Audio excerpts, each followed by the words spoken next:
Having now been a coach myself for the last 5 years and mentored many other coaches out there, today's video I want to do very simple. And I want to speak about the 4 main reasons why 99% of coaches out there, online coaches, whether you're a fitness coach, a health coach, a wellness coach, a life coach, a social media coach, whatever it is, if you're an educational based creator, 99% of you will fail because of these 4 reasons. And today's I want to explain to you exactly what they are and what exactly do you need to do in order to avoid them. So with that being said, let's get started. Number one reason why most coaches fail is they start to create a course. So, for example, what will happen is that they will spend, I don't know, let's say, for example, 6 weeks to create a course, right? Create a course. Then they will spend another 2 months marketing the course. Okay. Then they'll spend another month start doing cold outreach. Cold outreach. Okay. And this adds up to 1 + 2 + 6 weeks over 4 months just to realize that, hey, guess what? Nobody wants your course. Nobody was interested in that course. So what you could have easily done is saved yourself a whole bunch of time, did a little bit of testing and figured out the fact that, hey, this potential product that I am trying to push into the market, it isn't exactly what the market wants. Okay. So what I suggest now for all of my coaches that literally are just starting out and they're thinking, okay, do I want to do a one-to-one coaching program? Do I want to do a group coaching program? Do I want to do a course or something like that? Before we spend all of this time into a potential product that we may think may sell, may not sell, what we do is we really simply do a little bit of research, okay? Now, this doesn't mean you're going to have to go onto the internet and see what other people are doing, which is one thing that you could potentially do. But what you do is something called a waiting list, okay? What that means is you will send out to your stories, to your email list, to your any bit of social media that you have, to your audience, whether it's on LinkedIn, Twitter, YouTube, Instagram, TikTok, whatever it is. What you will say is the following: I am thinking about doing a one-to-one coaching program. If you are interested, here is a waiting list for you. Please put in your details if this is something that will be of your interest. And if so, I will make sure to get in contact with you once the one-to-one coaching program is ready. And then based on that information, you will figure out exactly how much people would potentially buy into your services.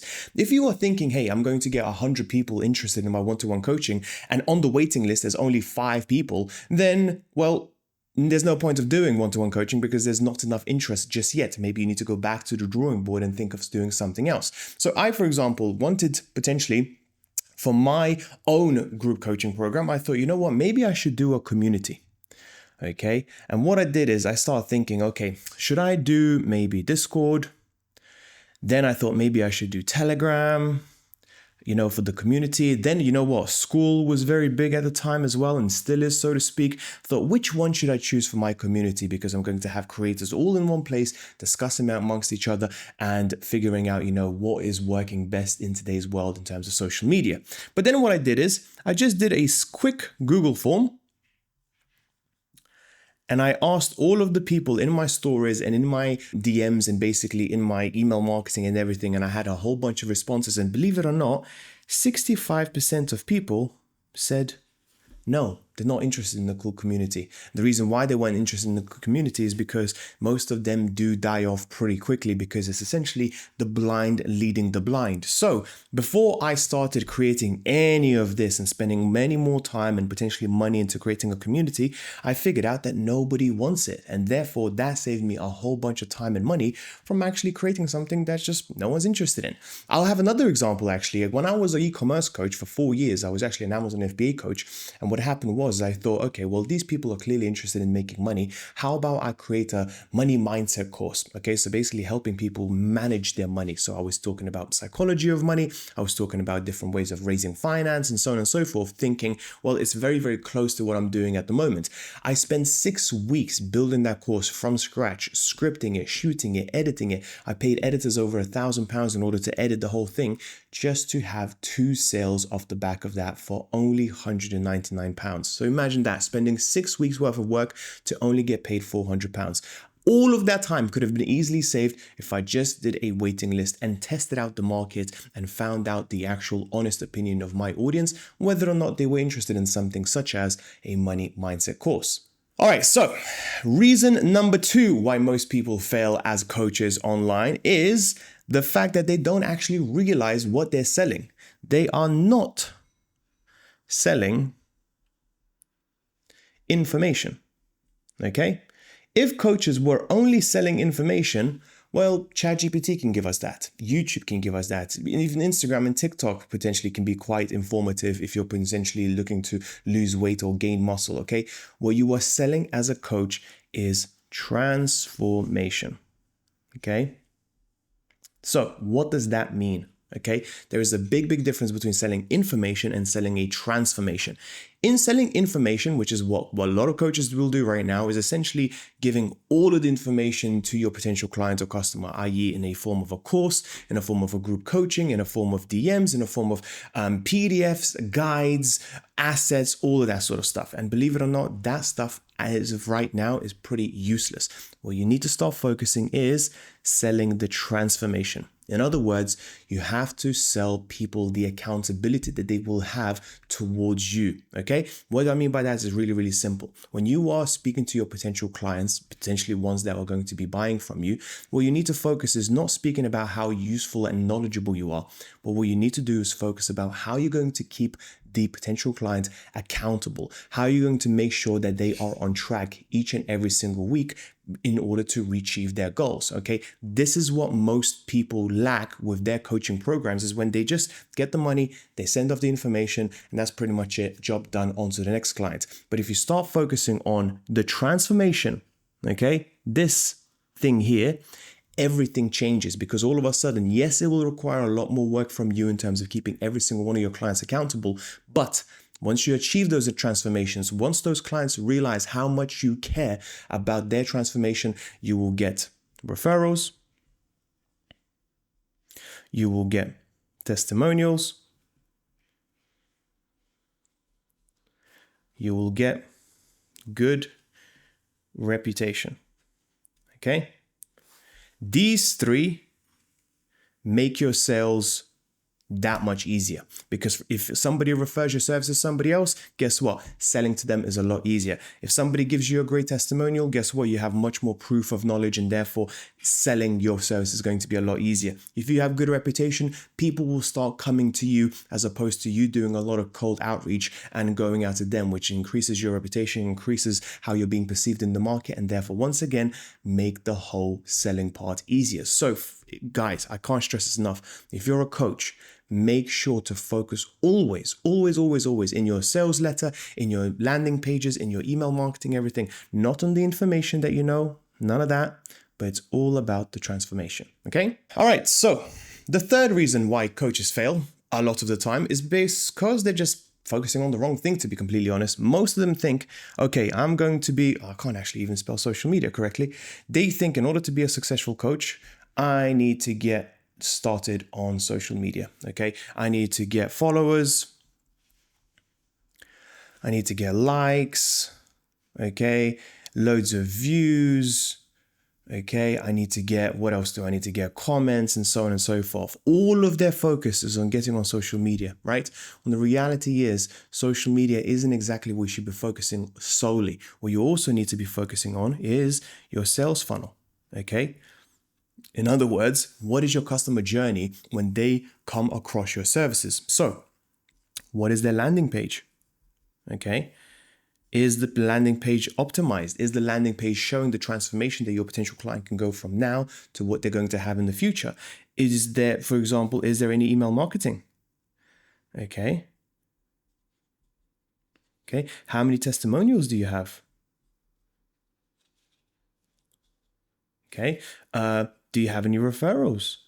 Again, all of these things, this is what a lot of coaches completely forget to focus on. Yes, social media is important, but if your social media doesn't take you to any sort of sales funnel, or you have 10 different links, like on a link tree and stuff, where you have affiliate marketing and you have Instagram and TikTok and all this sort of stuff where people just get confused, then your sales funnel will not result into any sales whatsoever. So when you get this right in the very, very beginning, and don't focus on, like I said, the followers and the likes and the views, focus on making sure the sales funnel is up to scratch and you know exactly what you're providing. So when somebody comes onto your profile and they go onto your landing page, they know exactly what you do within first few seconds. Okay, that is so important. And this is where a lot of people completely fail, because a matter of fact, I failed on this as well for the first 2 years. I just thought, okay, the more I focus on social media, the more likes and follows I get, and the more views I get, the more sales I'm going to make.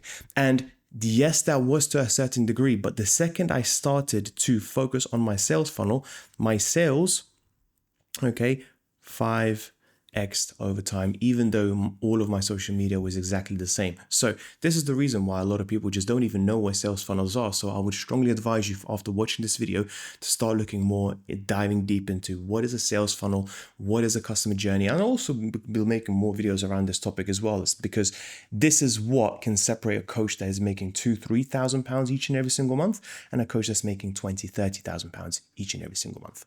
And then step number 4 is focusing all on social media. Okay. They think, if I ever asked them, so if I had recently a client saying, hey, so what is your customer acquisition process? How do you get customers? And they just said social media. And I said, okay, anything else? And I said, well, YouTube, Instagram, TikTok, all that. And I was like, yes, I know what social media is. What else do you do? And they're like, well, nothing. I just post videos and hope for those clients to come to me. It's like, right, okay. So do you focus on anything such as referrals, affiliate marketing? Okay. And I'll explain each and every single one in a minute. Do you focus on networking events? Okay. Do you do any cold outreach if you're just starting out? Okay. Do you have any sort of email marketing potentially as well? Are you collating people's emails? So emails. If by you just focusing on social media, what you're doing essentially is getting social media out there and then waiting for people to come to you. You're waiting for them to check you out, watch your video, book a call with you, accept the call, show up on the call, and then buy from you. Okay. That is a very, very passive, and I'll be honest with you, lazy way of getting clients. So what you want to do ideally is actually start doing a little bit more active. So I can actually say this is passive. Okay. Because you're getting clients by them coming to you, and all of these are much more active. And what do I mean by that? So for example, with referrals, every single one of my coaches, okay, right now I say, hey, if you bring in somebody else that would like my services, that would find use of my services, I'll make sure to get you 25% of the revenue. Okay, so if I'm charging anything between £1,000 to £10,000, 25% of £10,000 is a decent sum of money. And all of a sudden, 35% of all of my sales now come from referrals. Even if I didn't post anything on social media, I would still have 35% of my sales from referrals, okay? Affiliate marketing. So I have a client, for example, right now that is a bridal coach, okay? But she also has created an affiliate program with florists, with wedding photographers, with people who are in the wedding industry. So they push clients to her and vice versa. So it's a mutual beneficial collaboration between the two parties, between two businesses.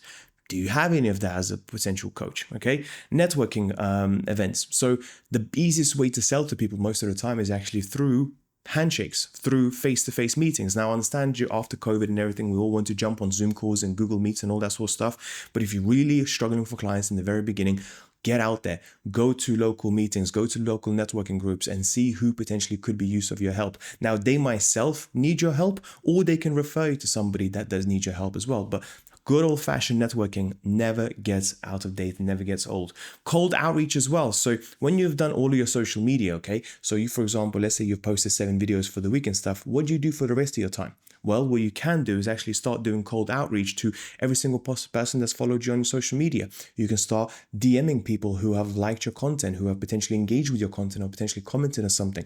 That's how you go out of your way and actively start pursuing to get these calls and getting jump on the calls and potentially getting your first few clients.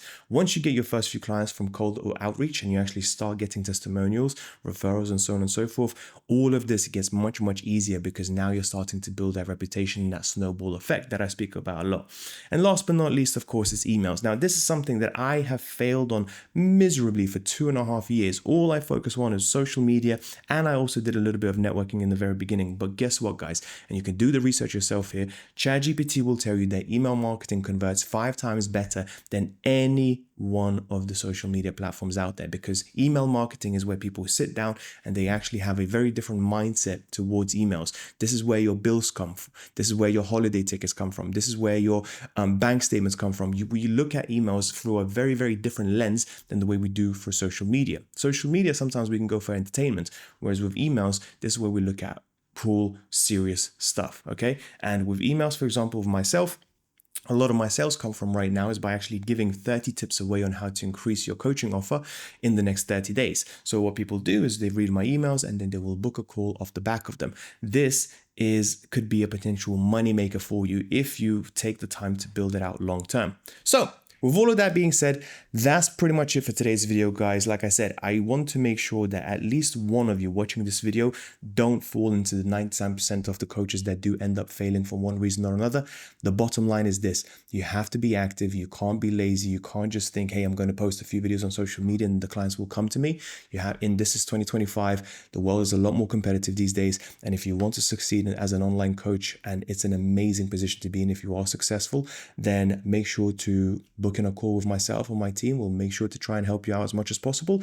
But in the meantime, please do let me know if you have any questions, and I'll speak to you soon. Bye-bye.